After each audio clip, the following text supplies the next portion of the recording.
Good evening and welcome to Alan's Italy.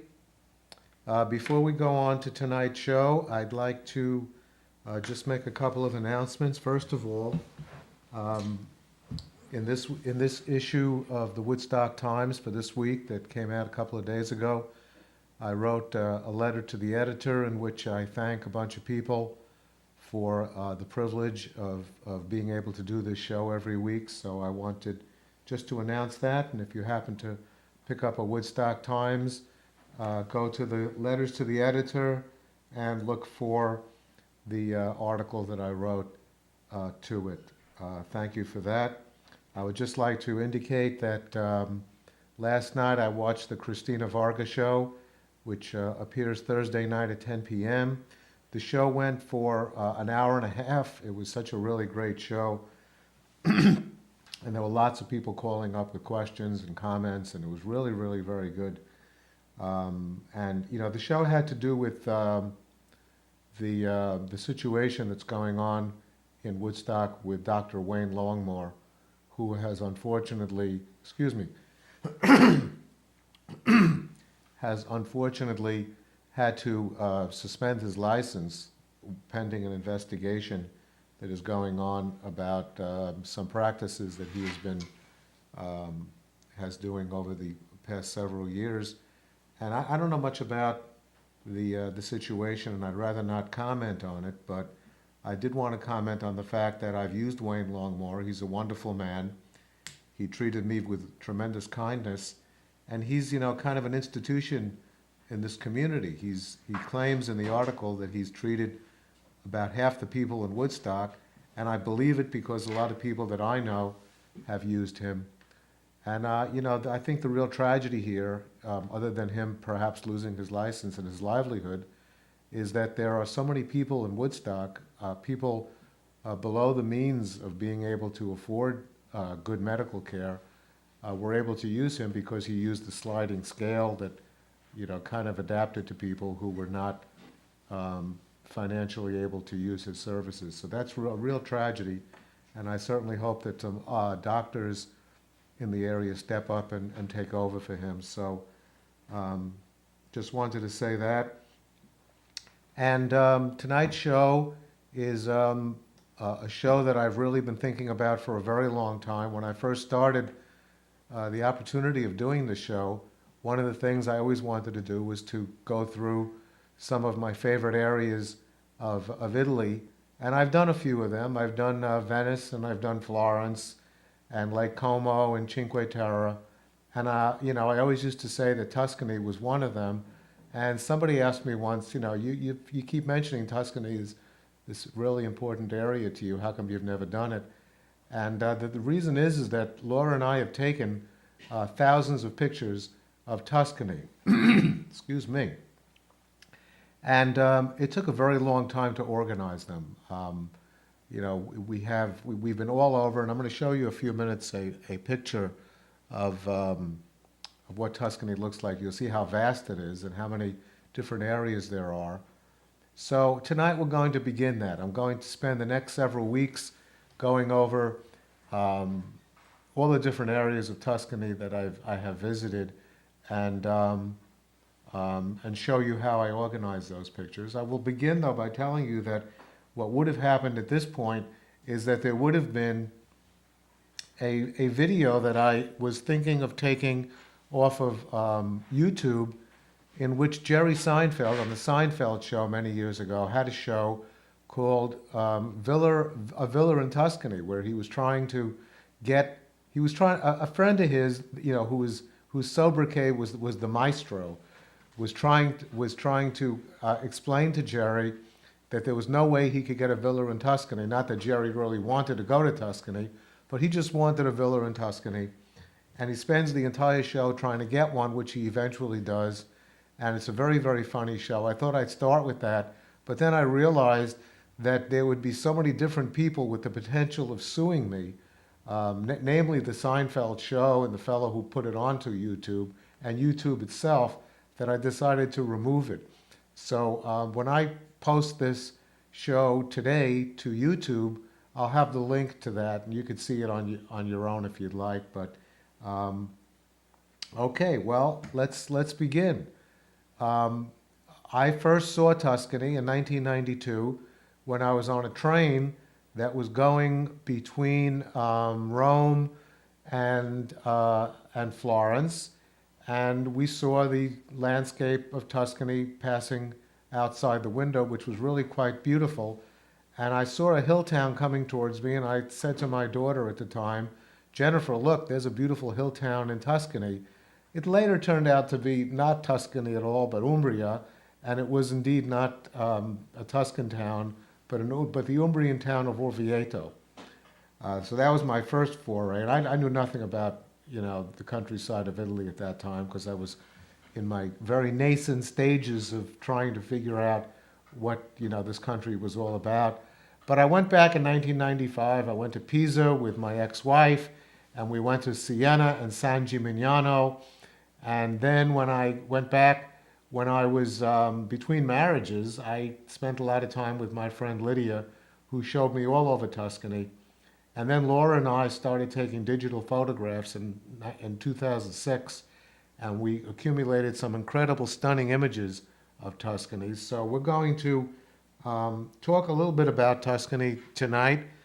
And let me start out with this initial photo. This is a typical Tuscan scene, although I must say I don't know where it is. It's a typical scene, though. You see the hills and the valleys and the beautiful countryside and that beautiful stone house right in the center, perched up on a hill.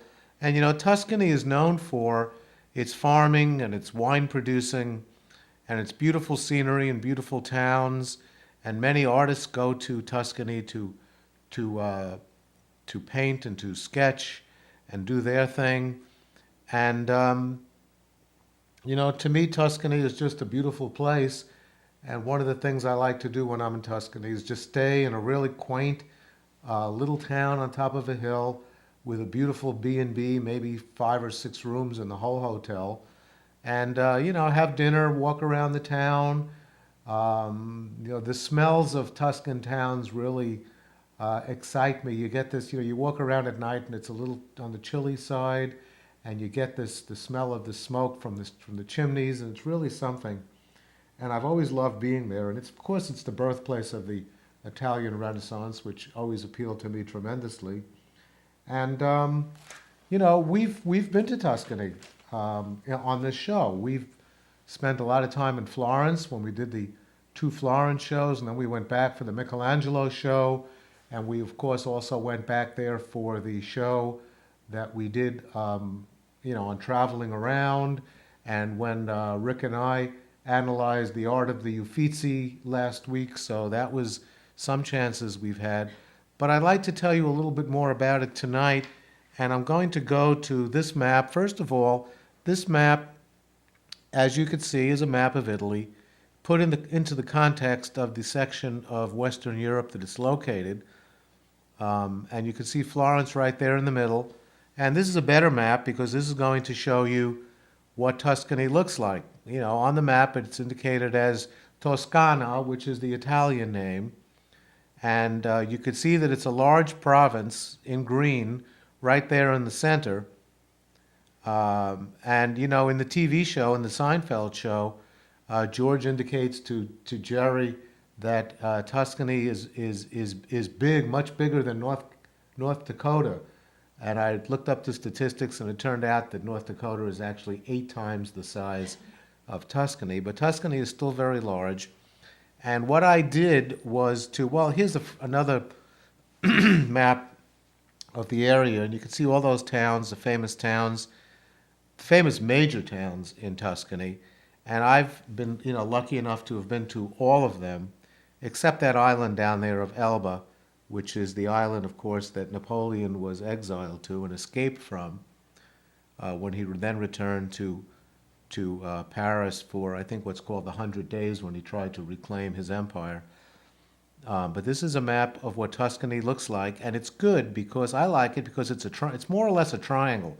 It's irregularly shaped, as you could see, but it's pretty much a triangle. And I couldn't exactly, focus on what I wanted to, so I created my own map forgive me, it's a crude map, and I kind of shape it like a triangle, being a mathematician. And let me just point out what this means. You know, the viewer's looking at this and saying, oh my God, what is this? But you can see that the Mediterranean Sea is to the west, and that's the borderline of Tuscany on that side. And then as you go up, going clockwise, excuse me, you can see Cinque Terre right over there on the very northwestern point of Tuscany. And then as you go around, you see that there's an arrow pointing towards Milan and Lake Como, headed towards the northwest. And then headed towards the northeast is Venice, where we were. We've been, of course, also to Lake Como. Milan is coming up in the future. On the extreme right to the east, you see the area known as La Marche, which is an area that has one of my favorite towns, the town of Urbino, which I don't have very many pictures of Urbino or the area known as La Marche. So I thought I might throw that in, but then I changed my mind. And then as you continue going clockwise, you come to the area which I indicate as South Tuscany and Alto Lazio, which we were at during the fifth show. And we didn't do very much that night. We only did the town of Pitigliano, which you could see all the way over there at the bottom left-hand corner. Excuse me, I really needed that drink of water. So this is my rendition of Tuscany. This is not your traditional map that you would see in one of the famous tour books where they outline the different areas of Tuscany. This is very simply my rendition, my portrait of the trips that we took to Tuscany. And I've divided it up into my 5 areas based on my comfort level and the pictures we had. So you can see number 1 is around Pitigliano. Number 2 is Central Tuscany, which we will be talking about tonight and also the next time. I'm very sorry. A lot of congestion today. Then you can see there's an area known as number 3 up there, which is the Casentino section, which is the area that my friend Luca, his house is right in that area. And then just below it is Chianti, number 4. And then off to the left is the area known, I indicate, as Western Tuscany, with Lucca and Pisa. So tonight and then next Friday, we're going to take a close look at section number 2 and then do the other ones in subsequent weeks. I've decided that I was going to intersperse it with some of the other areas that I've been to in Italy, but I've decided that I'm going to focus mostly tonight on that area which I indicate as Central Tuscany. And this is what it looks like for tonight's tour. And again, the viewer might be looking at that and saying, oh my goodness, what the heck is that? It looks like just a bunch of, oval shaped with towns listed in them and arrows all over the place. And I'll see if I could, narrow that down for you and show you what that means. We are going to start our tour in Florence, and from now on, I'm going to call Tuscany anything around Florence. So, when I say Tuscany, I don't mean the region of which Florence is the capital. I will mean that, but I'm not going to be talking about Florence. Florence is one entity, and when I mention Tuscany, it'll be everything around it. So we leave Florence into Tuscany, and we're actually going to head across the very western border of the area known as Chianti to the first town of Caprese, Michelangelo, where we were with Rick, and when we were doing Michelangelo in Florence, we showed the house that Michelangelo grew up in. And then we're going to go down to Anghiari and Arrezo and Cortona, Lake Trasimeno, and then we're going to head pretty far south to the town of Chiusi, right there on the borderline between Tuscany and Umbria. And then we're going to head north through the Val di Orcia and up through the Crete Senese to Siena, Monteriggioni, San Gimignano, and Volterra. Now, many of these areas I don't have digital photographs of because Laura and I did not start taking digitals until 2006, as I indicated. But these areas are very important areas to Tuscany that I've been many times. So I took those pictures off the internet, and I will indicate those places to you as we go along. But so I've been to all these places, and this is my tour of Tuscany. And I've left, there are areas of quote unquote Central Tuscany that I've left out because I just have no knowledge of them, having never been there. So let's begin with this picture of Florence. This picture is taken from the balcony of the Grand Suite at the Hotel Westin Excelsior in Florence, which is one of the great hotels in all of Italy that I had the privilege of staying at because a friend of mine was the manager of the hotel and I got a good rate. So I was there. And we are going to go down that street that you see right in just to the left of center of the picture, which is called the Lungarno, which literally means the street that runs along the Arno River. And we're going to be going in that direction, which is to the, I always get this wrong, east, and then we're going to get to that bridge right there in the foreground, which is the bridge, the Ponte alla Carraia. We're going to take a right turn, go over the bridge, and head out of town. This is the way that if I were staying at the Westin Excelsior, this is the way that I would go into the region known as Chianti. So we're going down through the streets of Florence in the area known as the Oltre Arno, which is literally the other side of the Arno from the Centro section. And we're going to continue going through the outer suburbs of Florence, and that's what it looks like, headed south. You can see the hills off there, off in the distance. And we are going to then arrive into the countryside. This is route SS 222, which is the traditional route that takes you through Chianti. Now, we're not stopping in Chianti this time. We'll do that at a future time. We're just going to be riding through Chianti on our way to Caprese Michelangelo's. So we're driving through Chianti now, down some very rural roads, and this is the scenery that we're going to be passing on the left side of the car. The right side is the area towards Siena, but this area is the area towards the Chianti area, and we're going to just skirt it on our way past it. And this is what the roads look like. The roads are very interesting roads. As you can see, it's a very rural road. It's not a major autostrada or even a major road. It's just a country road passing through some very rural areas.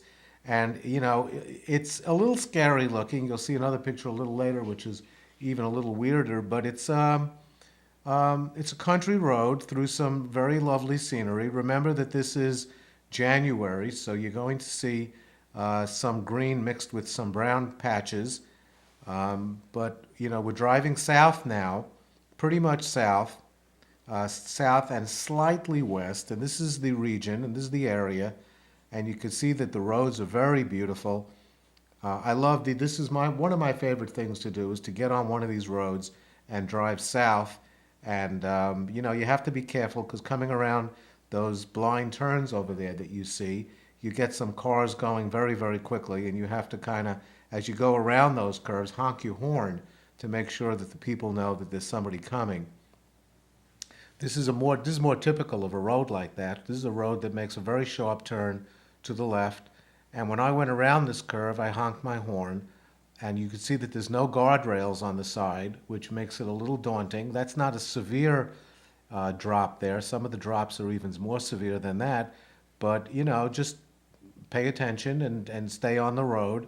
The roads are not wide. Maybe it's 2 lanes, but sometimes it's let's say 1.5 lanes. So when 2 cars pass, they both slow up to a stop, and you can see the beautiful scenery there. And this is an even more beautiful picture because it's showing you the town of Castellina, which is a town in southern Chianti. Actually, not the extreme limits of southern Chianti, and we'll talk about that in a few weeks. But this is a pretty town that we visited called Castellina. We're not stopping there now.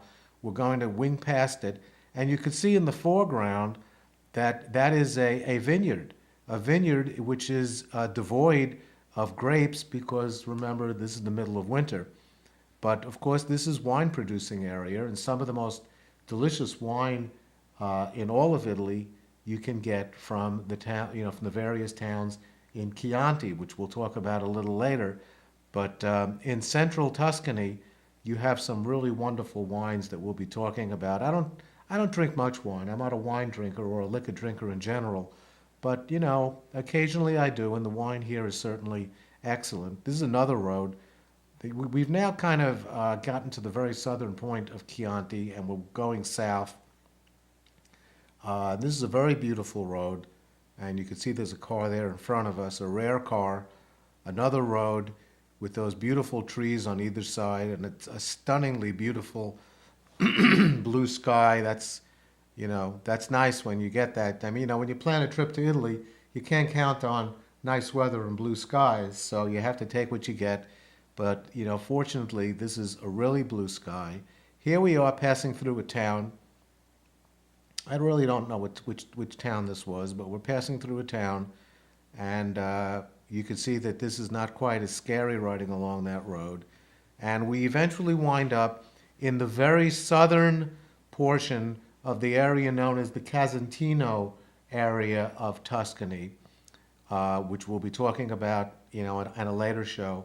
This is Caprese Michelangelo, which is, of course, named after the my favorite, probably my favorite artist of all time, and certainly during his time was an iconic figure as well. The town used to be called Caprese, which during the time of Michelangelo was changed to include his name to capitalize on the fact that he was one of the most famous Italians. And you can see how beautiful this region is. This is just a stunning area in which Michelangelo grew up, and he insists that it was the mountainous, the hilly air, the beautiful air of that region that inspired him to do his work. This is off the internet, so it's a little grainy, but you can see that this is the view that you would get from Caprese Michelangelo, and this is certainly a worthwhile place to go because one of the places you get to see is Michelangelo's home where he grew up, which, as Rick pointed out to us last week, is, was the nicest, the biggest house in Caprese. And the reason for that is that Michelangelo's father was the Podesta, which is, kind of like a title of mayor of the town. So he lived in a very beautiful house. This house is now a museum, and it doesn't have any of his major works, a few sketches, and it's just interesting to see in the town the townhouse that Michelangelo grew up in. This is a close-up, also off the internet. So when you make these pictures larger, you lose a lot of the clarity. But you can certainly see that this was a very big and beautiful house for those times, 15th century. Now, as we head south and southeast, we head towards, southwest, you head towards the town of Anghiari. This is a town I've been to a couple of times. This is taken off the internet because we didn't have this picture that we had taken, but this is a picture of Anghiari from a distance, and this is a beautiful picture that I actually took a picture similar to this in 2001 when Lydia took me to Anghiari, and I have it hanging in my den because I just love this picture. This is a typical hill town. It's surrounded by a wall, which you can't really see in this picture. But Anghiari has several things that it's known for, which I will discuss in just a few moments. This is a picture that Laura took from a restaurant, actually from the patio of a restaurant in Anghiari, looking out at the countryside. And to me, this is a stunning picture. You can see the houses of Anghiari on the left, the shrubbery in the front, and then hills in the distance. And again, as Lydia always tries to correct me, Tuscany has hills and northern Italy has mountains, so don't call it a mountain, it's called a hill, even though I pointed out to her that there's an area about an hour and a half northwest of where Lydia actually lives in Chiusina, which is a mountainous area known as the Alpi Apuane, which I will show you also in a future show. Another picture from that same vantage point, showing a few more houses over there in the valley, very beautiful houses.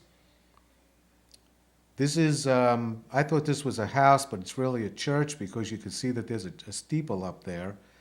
Not a steeple, but a bell tower. So this is a beautiful building. This is, this is what floats my boat. If you want to know, why I love Italy so much, you just see all these beautiful edifices all over the countryside and in the towns. This is a picture taken from the spot where we had cappuccino. If you could look in the very right-hand corner of this picture, you see a little white table. And that's the table where Laura and I sat, where we had cappuccinos from this restaurant, which was closed, but they opened the restaurant for us just to give us some cappuccino, which was a really nice thing. And this is the countryside around Anghiari, how beautiful that is. This is the town of Anghiari. This is the center of town. This is one of my favorite centers of towns. You look, you could just focus on that and take a look at all the different nooks and crannies in there. You see the statue, and I don't know, I'm not sure who that statue is, but you see people milling around. You see a few Vespas here and there and cars parked in the center. And what I'd like you to focus on is that canopy right there in the foreground, slightly off center to the left, and that is a pizza place. Actually, it's a restaurant that also has food, but that's a pizza place where Laura and I had arguably the best pizza we've ever eaten in our lives. Now, I know that people love, throwing around this hyperbole of the greatest and the best, but we were in this restaurant, and pardon the goofy picture of me with the goofy look on my face and wearing the Met hat, but we decided to take a picture of this pizza. This is prior to eating it, but that pizza in front of me is pizza quattro formaggi, which means 4 cheeses, and that was quite delicious. Laura has the pizza in the foreground, which is pizza with olives on it, which, we love. Notice we're not drinking wine. I'm drinking water, and Laura's drinking, having her drink. And we decided that we would come back the next winter to the same place, to the same spot, and have the same pizza. So this is what we did, and we came back to this site, which was, of course, in the middle of the winter. The restaurant was closed, and in place of that beautiful table with the little awning over it, we had this site. And, you could see Laura smiling because she's, telling me, next time we should come to a restaurant like this in the middle of the winter, the advice is call ahead. So we made a separate trip just to go to Anghiari for this, and we wound up being very disappointed. However, we did wind up taking 2 very nice videos. These are videos in which we are strolling around the town of Anghiari, and I'll ask my engineer, Ellen, to please cut the sound on this because I say a couple of words that are a little off color, and I'd rather not show that on a family show. Let's keep the video off, and I'll just narrate this, our walk around the town of Anghiari. So here it goes. Wait a minute. So there I am, and we're walking around the back streets of Anghiari, and we're quite lost. And this happens very frequently when Laura and I walk around Tuscan towns. We get lost. And, it's very hilly, as you could see, so this is like really taxing on 2 people in their, at the time we were in our 50s, trudging up these steep streets, looking for a museum. Now notice that the streets are virtually empty of people. There's a couple of cars over there, but this is the middle of January, which is a great time to go to Italy because there are very few tourists. The weather is kind of cold, but it's not that cold, not like it would be up here in Woodstock. But it's a very nice time. You get good rates on hotels, and the restaurants give you good deals, and the airfare is lower. We're looking for a museum, and the museum we're looking for is the Museum of the Battle of Anghiari. There was a very famous battle here, fought between the Milanese and the Florentines in the year 1440. And it was famous, and it was depicted, it was supposed to be depicted in a fresco by Leonardo da Vinci.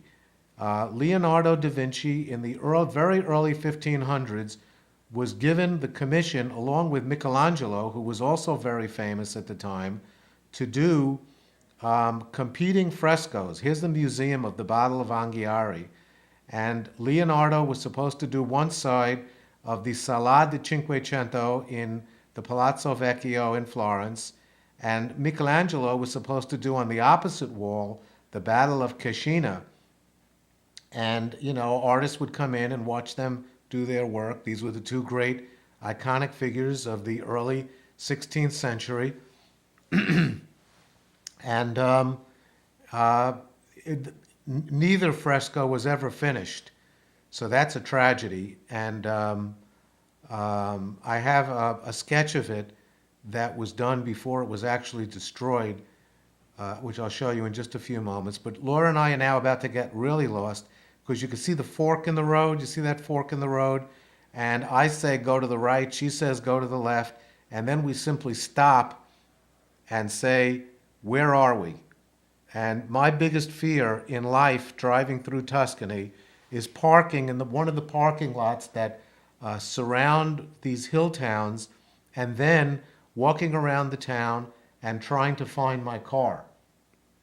I have terrible trepidation. Laura's good at that, but I am very, very nervous about ever finding my car again. This is the sketch of the Battle of Anghiari that was painted by Peter Paul Rubens after Leonardo. When Leonardo had done the sketch, which is sometimes known as the cartoon of the battle, and you can see that this is very similar to the horses that we saw in the painting of the Battle of San Romano by Uccello in last week's show on the Uffizi. This is a Leonardo. This is actually not what Leonardo did. This is the Rubens version, but this is the only existing sketch we have of his work, which was in this hall. This is called the Sala di Cinquecento in Florence, in the Palazzo Vecchio. This is where the ruling body of Florence met during the Middle Ages. And on one side of this sala simply means, large room, was supposed to be Leonardo's painting of the Battle of Anghiari, and on the opposite wall was supposed to be Michelangelo. So picture you're a young artist aspiring to great things, and you're getting a chance to see the two great, very early 16th century artists competing at the same time. And of course, the completed version would be adorning this incredible room here where the ruling body of Florence met. So unfortunately, Michelangelo was summoned to Rome by Julius II to begin work on some sculptures for Julius II's tomb, and later that commission was changed by Julius II for Michelangelo to paint the Sistine ceiling. So he was headed for pretty big things, as was Leonardo, who went on to Milan to work for the Sforza family, and one of the things he did while he was in Milan was to paint one of his most famous paintings, The Last Supper, in the church of Santa Maria delle Grazie. These are some pictures walking around Tuscany, walking around Anghiari. So I just thought I'd throw these in as well to show you a little better, because when I do the videos are not the best quality. So this is really going to be some good quality pictures, because these are all taken by Laura, and you can see the magnificent sky in the background there, a gorgeous blue sky. This is the side streets of Anghiari, where people live and tourists walk. And as I said, this is one of my favorite things to do. I just love doing this. And this is the countryside around Anghiari. The hills in the background, and this is January. Look how green the grass is. Really beautiful. And this is actually the landscaping around a famous restaurant. Now, Lydia and her family, you know, Lydia is one of my two closest friends in Florence, and Lydia's family always cooks these incredible Tuscan meals for us that include antipasto and primo piatti and secondo piatti and dolce, meaning, the appetizer, the first course, which is usually pasta or minestrone, and the second course, which is a meat dish, and the third course, which can be anything from gelato to something called macedonia, which is fruit salad, to anything as elaborate as tiramisu, which Lydia's family always makes for me because that's one of my favorite desserts. And I said to them, I am not letting you cook another wonderful meal for me by the family until I have the opportunity of taking you all out for dinner or lunch. So pick a restaurant anywhere you want, and I am taking your entire family out to lunch. And they picked this place, which is called the Castello dei Sorci, which is a restaurant in Anghiari. I don't know if it's really a castle, but it's a beautiful, beautiful building, as you can see in the background.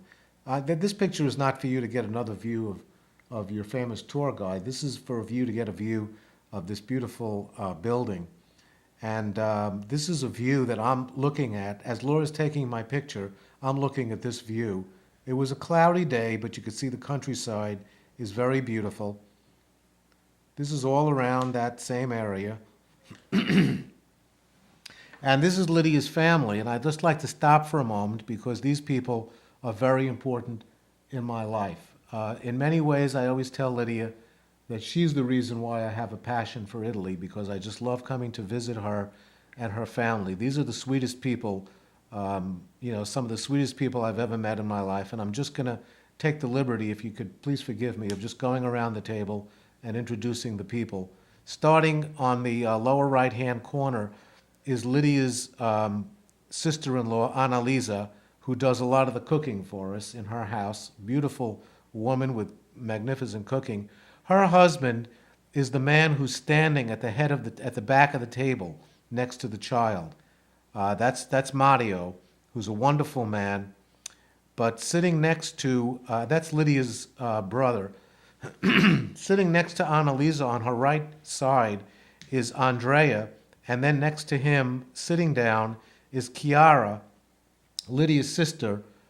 Chiara is an incredible cook. She is an incredible person. She, when her younger days, she did volunteer work in Naples. She used to go every year for 2 weeks and work as an EMS volunteer. She's a wonderful person. She and Andrea were married, and unfortunately, and they had a child, Jacopo, who's seated right next to, right in front of Mario. He's an adorable little child who loves when I do animal sounds. I do sounds of elephants and seals and things like that, and pigeons, and he loves that. He just was hysterical once. I'm not going to do it for you because it's a little embarrassing. But unfortunately, Andrea, who's the fellow between Chiara and Annalisa, passed away a few years ago, very, very tragically, and that was a very, very sad occurrence. But above him is Lydia, my good friend Lydia.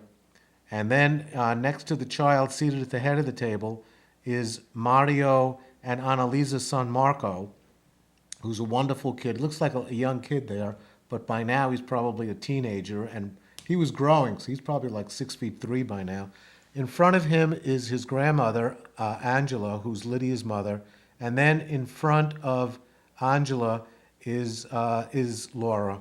And this was the lunch we had. It was a wonderful lunch that I got a chance to treat them. This is Lydia's store in Florence that I just wanted to show you again. I think I've showed you this once before. But Lydia is sitting back there. You could barely see her. But that stool in the front is where I sit when I visit Lydia for many hours, and it's like a soap opera. People come in, they talk to Lydia, she introduces me to them, and I've spent many an hour in this store doing a number of things, not least of which is checking my emails, which I'm doing there with Lydia looking on.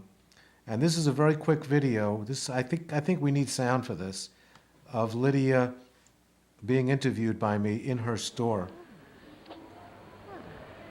And incidentally, if you hear that crazy music, let me know and we'll just shut it. That's the name of her store, Gioia Chiara, and I'm opening the door for Laura now to come through the door and visit Lydia's store. So there's Lydia sitting with, she always sits, and that's what her store looks like with the beautiful leather goods that she produces on a regular basis. I'm not going to say because that'll give away too much information about the ages of the people. But this is Lydia. This is, let me get in front. This is my very, very dear friend Lydia, whom I love very, very much, and I think she loves me too. Oh, sure. And we've been friends since 1995, and thanks to Lydia, my life has completely changed.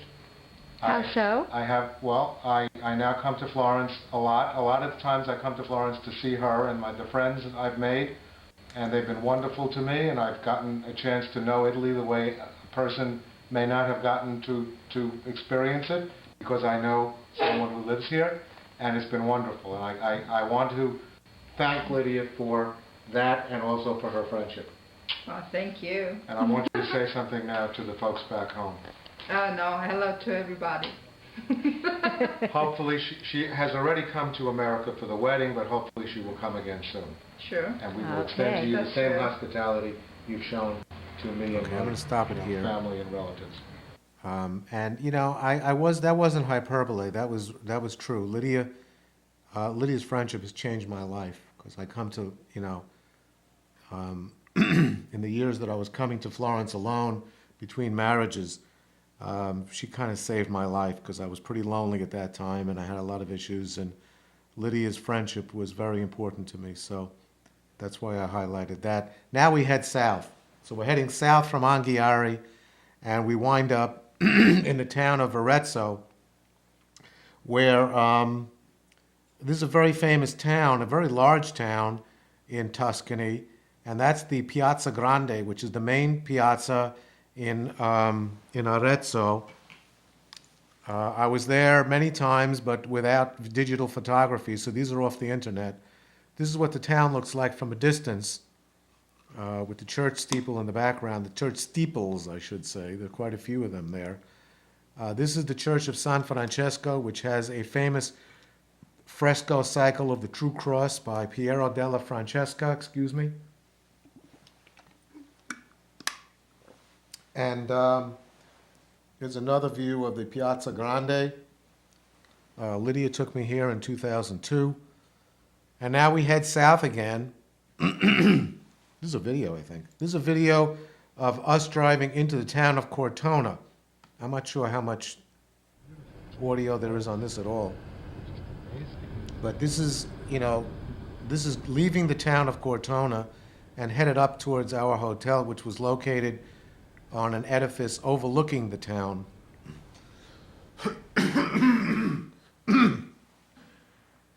And that's the town of Cortona. This is the town of Cortona, which is, this was an Etruscan town during the 8th century BC. And the name of that town in Etruscan, the Etruscan language, is Cortune. This town was owned by the Medicis. You know, they just kind of invaded, took over, and that was kind of labeled as their town. In 1411, was sacked in 1550 by the one of the city-states that competed with Florence. And there's a very famous museum called the Diocesan Museum, which has 2 panels by one of my favorite artists, Fra Angelico. Now, we drove up to this town to get this beautiful view. This is off the internet. And when we got, this is the town square, which we'll come back to in a moment. When we got to the hotel, that was the view that confronted us. It's a beautiful hotel, but behind it was heavy fog, so we could not see anything. But down the road from this hotel is Villa Bramasole, which is the villa that Frances Mays, that's a picture of her, wrote the very famous and very well-known Tuscan novel, Under the Tuscan Sea. It's actually not a novel, but her experiences. Staying in this villa, Villa Bramasole, which is right down the street from the hotel we stayed at. So that was pretty nice to see. This is off the internet, so you can see that there was no fog that day. But this is the view we had from our hotel, which was pretty strange, because you know, it's a beautiful. I mean, Laura loves these photographs because they're just stunning with the clouds below it. But we were so high up that the clouds were always below us. Another picture of that cloud formation that you see there. And this is the restaurant where Laura and I had breakfast and also had dinner. We were the only people in this hotel. It was January, remember. There's the breakfast bar off there to the left. And we had an incredible dinner in this restaurant where we actually, for the first and only time, tasted wild boar that was cooked. And the chef insisted that we have, you know, taste this. So we did that, and we had a nice meal. This is the owner of the hotel. His name is Renato Passade, and this is me talking to him. I'll do this briefly. He's just cute, but we're sort of running out of time a little bit, I see. Tell me when you're ready. I'm ready. So I want to move Okay. on. We're in Cortona. We're in a really wonderful hotel called the Chorus Hotel, Coris. And this is Renato, the owner of the hotel, and he has a wonderful hotel. And Thank I you, just wanted sir. to say to you, thank you very much. Thank you very much. Thank you. And this is an unknown hotel. Not time. I come in Italy. Right. In Cortona. Yes. Okay. Well, we're thinking of coming back, Okay. and we're thinking of maybe Okay, next. he was saying to me that he wants me to return to the hotel, and he then showed us an apartment that he had. He was a cute guy. His English was bad. Here's a tour of the main square in Cortona, which I'm going to show you in its entirety with the audio, because this gives you a good view of this. La Repubblica. It seems like every town in Italy has a Piazza della Repubblica. Certainly Florence does. That's the most famous one. We're entering the main piazza in Cortona. Small, nothing like the Piazza della Signoria in Florence, but it's very nice. It's kind of cute. To the right there, Laura's now taking, is the town center, the Palazzo Vecchio equivalent of Florence. People are just kind of standing around. There's a couple of police officers there. There's some stores around the periphery. And to the right over there is the... Yeah, to the right. Yeah. That's the entrance. That was the ancient Town entrance. square, which I'm going to stop at this point. That's a pretty town square. I liked it very much. A lot going on because I think it was the middle of the day. This is another view of the town of Cortona from up above, and that's the area around Cortona. You can see the weather was not cooperating. You get this in January. Anyway, we were headed down south now towards one of the most beautiful lakes in Italy called Lake Trasimeno. And I was just dying to get to this town to visit and see this beautiful lake that I've always wanted to see. That's an island in the middle. And we were going to the town of Castiglione del Lago, meaning the town of Castiglione. There's a million Castigliones in Italy, but we wanted to go to this one. So with some beautiful views. And when we got to the edge of the lake, this is the scene we saw, which was completely fogged in. This was fogged in. Laura loves this because this gave her one of the most beautiful pictures she's ever taken of a tree right there by the lake, by the edge of the lake, with fog all around it, shrouded in. I was upset, but she was thrilled to be taking these incredible foggy pictures. So this was, very nice for Laura to do. And now we drive south again. This is going to be a little further south, though, this time, to the town of Chiusi. Chiusi was also an Etruscan town during the Etruscan period, just before the Romans. And this was part of the 12-city confederation of the Etruscans, ruled by many different nations over many different city-states over the years. It's a very pretty town. We came here to return our car and was delighted to see this beautiful little town. Look at this little video of the main square. This is Tower. one of the cutest piazzas I've ever seen, and I've seen them all everywhere. How do you feel about This that, is Laura? the Cathedral Museum. Over there, right. Right. And that's the Duomo. And this is in a really cute little piazza. Here, let me just get you. It's a beautiful piazza. It's a beautiful little town. We're once again the only Americans in town, but there's quite a few locals going about their business. So that's, There's a barber shop right that's over there. Chiusi, which is really beautiful and was devoid of tourists, or anybody for that matter. Another view of the piazza. Another view. This is the Etruscan Museum, one of the most famous Etruscan museums in Italy, which we highlighted when we did Frank Palaya's show on his Polaroid pictures. So he did that of the Etruscan Museum, and then I threw this in as well to show you what it really looks like. But Frank's picture, of course, is stunning. And the Etruscans did some pretty wonderful sculpture. This is from a sarcophagus, and it's just a pretty town. I'm going to finish up right now in the next 30 seconds, but this is a beautiful town. We walked around this town for an entire afternoon. Again, a pretty cloudy day, but the town was beautiful with narrow streets, and some of them are a little wider, as you could see there. The trees are not in bloom because it's the middle of January. There's a palazzo in Chiusi, another street in Chiusi. Streets devoid of people. I love those. And this was a beautiful town where we dropped off the car and then took the train to Rome. Laura likes doors, and she does wonderful doors. As you can see, this is a very pretty door with that little portico on the top there with the sculpture. This was one of the piazzas, one of the Renaissance piazzas.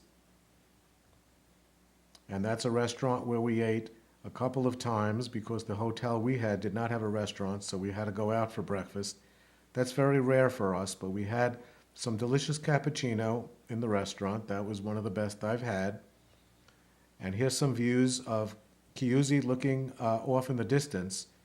Again, you know, the weather is not cooperating, but you get to see some beautiful sights. This is a park where we spent a few minutes just slowing up, no sightseeing, just relaxing in a park in Italy, knowing that we would have a delicious dinner that night.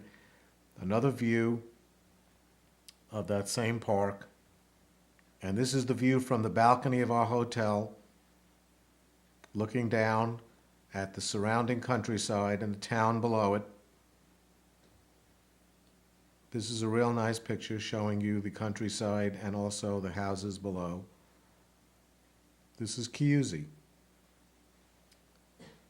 And we're going to stop here because the next sequence of images are driving through Tuscany, which we will do starting next Friday. We're going to have about 30 or 40 pictures of some beautiful things in Tuscany, and that will be where we'll pick it up again next week, driving through Tuscany, headed back up north. Okay, so let me say to you, it's been a pleasure. Thank you very much for watching. Buonanotte e buona fortuna.